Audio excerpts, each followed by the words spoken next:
You're watching Adorama TV.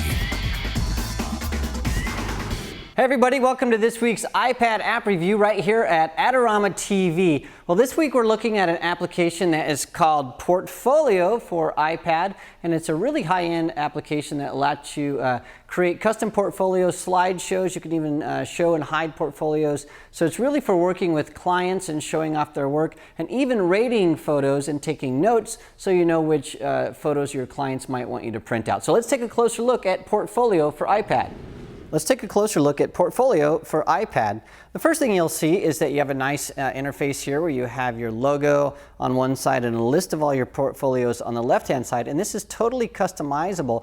In fact, what you can do is on this side over here, I'll hit Configure, so I can say Change Front Image, and you'll notice that we have 3 different images that we can load in. One is for landscape mode, like we have it displayed here. You can add another one for portrait mode so that when you change the orientation of your iPad, it still looks nice and clean. And then you also have one for the external screen. So if you're attaching this to an external monitor, like an LCD screen or a television or something like that, you have something that's full page. So you can put your logo or a picture, anything you want there. You have to make sure you have these configured at the correct aspect ratio. So this one is 657 pixels by 748. That's 493 by 1004. If you don't do these correctly, it'll sort of squish the image in and it won't look good. So make sure you pay attention to the pixel sizes for each of these. So I've only put in one. I'll hit Done there, and you'll come back in there. You can see that there's my logo, but it can be anything really. So the next thing you'll see is on the left-hand side, I have one portfolio that's been added. You can have a bunch of portfolios on the left-hand side. So let's talk about how you can create a portfolio. So the first thing you'll do is hit this little icon here, and it will ask you to configure your galleries. You can manage the galleries, you can change the front image, and there's even a nice help file here. One of the nice things that I'd like to show you before we go on is this little lock button. Now that I've locked my portfolios, if I go in here and want to change anything, I can't. And this is really useful if you're passing your iPad around and you want people to look at your portfolios, but you don't want them to manage the galleries. I'll go ahead and unlock that, and I have a 4-number code. It's very secret, 1, 2, 3, 4. And now you can see that I've unlocked that, and now I can manage galleries again. So let's go into Manage Galleries, and I have one gallery loaded right now, and it's my Portraits gallery. I'm going to push that. And now you can see that I have 3 images that are loaded, and I just brought these in from my photo gallery that I have on my iPad.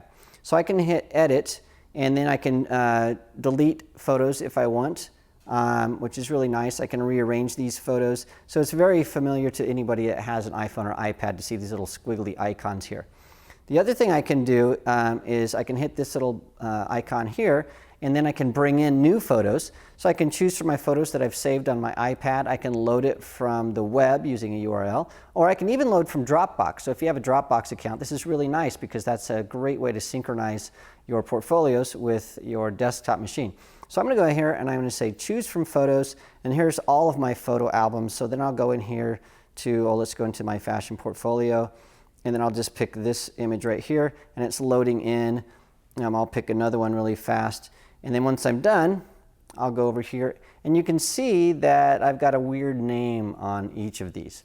So I'm not sure how these names are created, but they need to be changed. So there's some things that you can do. Either you can push one of these and you can say rename it, or you can go in here, you can hit this little icon again, and you can just say number all photos, and boom, they're all numbered 1 through 5. So you can do it either way. Just to save time, I'm not going to rename each of these, but you could say, you know, girl with the fur coat, person that's highly saturated, whatever you want. Also, you notice that when you push this icon here, you can edit the keywords. So when I click Edit Keywords, you can see that I can add a list of keywords here. So I'll put in here, you know, coat. You can put in as many as you want here. And then you can have a bunch of keywords on your images, which is really, really nice. Okay, so let's look at a couple other things here. We can also configure a slideshow. So if I hit that, I can say here's how long I want my slideshow, my images to last, 2.4 seconds. And then I can have music, and you can get this music from the music that's on your iPad. I'm going to turn off the music because we don't have copyrights to play this music, and we don't want to get in trouble with Tina Dico, who is an awesome artist. So I'll turn that off. We can also go in here and push this button here. We can clear ratings and notes. or we can email those. We can email those to a client. So I'll show you what those ratings and notes are here in a second. So that's getting images in, renaming the images, and sort of managing your portfolio. So let's do another thing here. Let's push this plus button over here, and it's going to ask me for a new gallery. And so I'm going to put a new gallery. I'm going to call it Street, and I'll create that. Now I have no photos in this, so I'm going to go in here. I'm going to say choose from photos. I'm going to go down here to my Street gallery, and I'm going to import these images just by pushing on them, just like this. I'm going to also go back here, and we'll have a couple other images here. So I'll go to my saved photos, and I'm going to add a picture I took of the Eiffel Tower and another shot I took of a train in Germany. So now that that's done, I'll click here, and you can see these photos are coming in. Once again, they have the mystery names, and so I want to get rid of that right away. So to get rid of these and to rename these, what I'll do is I'll hit my little icon here. I'll say number all photos, and bam, 1 through 7. Now, one of the things you'll notice, I don't have an image here on my Street photos. So what I'll do is I'll push this guy, and I will say set as gallery cover, and then I need to scale this and make sure that it's just right. So I'll get him into this little box and tap that and say save, and now I have an image there. So now I have some of these set up. I'll hit done, and now when you go in, you can see that I have 2 portfolios to show. If I go in here to Street, you'll see that now I have an image, and I can click these, and it goes from one image to the other, which is very, very nice.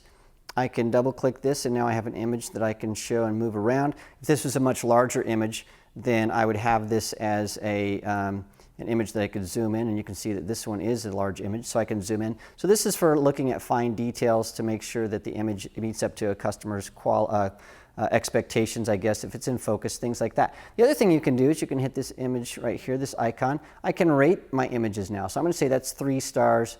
Then I'm going to add some notes and say, you know, I like this one. So I'll just say I like this, and then I can hide this. So now I've got some notes, I've got some ratings there, and then I'll go into my Eiffel Tower here, and I'll say 1 star, wrong gallery. Right? It doesn't really fit. So I'll type that in there. So now we have some information in here.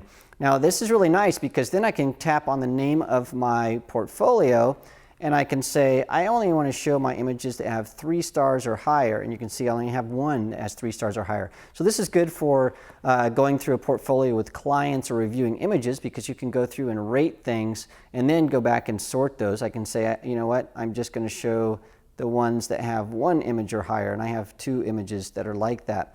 Then I can go in here and see what notes I have. And remember, we showed you earlier, you can actually export these ratings and notes, and you can email those, so you have a record of what's in your portfolios. Now there's one other feature I want to show you. Let's say that you're showing a portfolio to one client. Let's say I'm showing some stuff to somebody that's interested in my portraits, but I really don't want them to see my Street photos because maybe it's the wrong client or there's some other reason for that. Well, I can go in here, manage my galleries, I can say edit, and then on this one, I'll click that, and I can say off. And so now this one, when I save it, so that's saved, I'll say done. Notice now that doesn't show up. And so I can show and hide galleries, so I can have a portfolio that's specific to a client to make sure that I'm showing the correct photos and make sure that everything's all good. So I'm going to go back in here, manage galleries, edit, hit that. I'm going to turn it back on, save that, say done. I want to show you one more thing, and that's the slideshow. We configured a slideshow earlier, and to make that slideshow go, I just hit this play button, and there it goes. There's my slideshow. And if I had music to the background, if we had the rights to play music, you would hear music coming out. So this is really nice. You can have this going, and also this works on an external display. So if you're in an event or something like that, you could always put this to a video projector or a large screen TV, something like that, and then show your images with music, and it would be beautiful. Well, that's Portfolio for iPad, another great app that we've reviewed right here at Adorama TV. Remember, if you want to see more iPad apps, you can go to the Adorama Learning Center for an archive of all of our videos, or just subscribe to our channel so you don't miss a single episode. Well, thanks for joining us this week, and I'll see you next week. This episode is brought to you by Adorama TV. Visit the Adorama Learning Center where you'll find photography tips and techniques, links to the gear used in this episode, and related videos. For all the latest photography, video, and computer gear, visit Adorama.com. And the next time you're in New York City, visit our store located on 18th Street between 5th and 6th Avenue.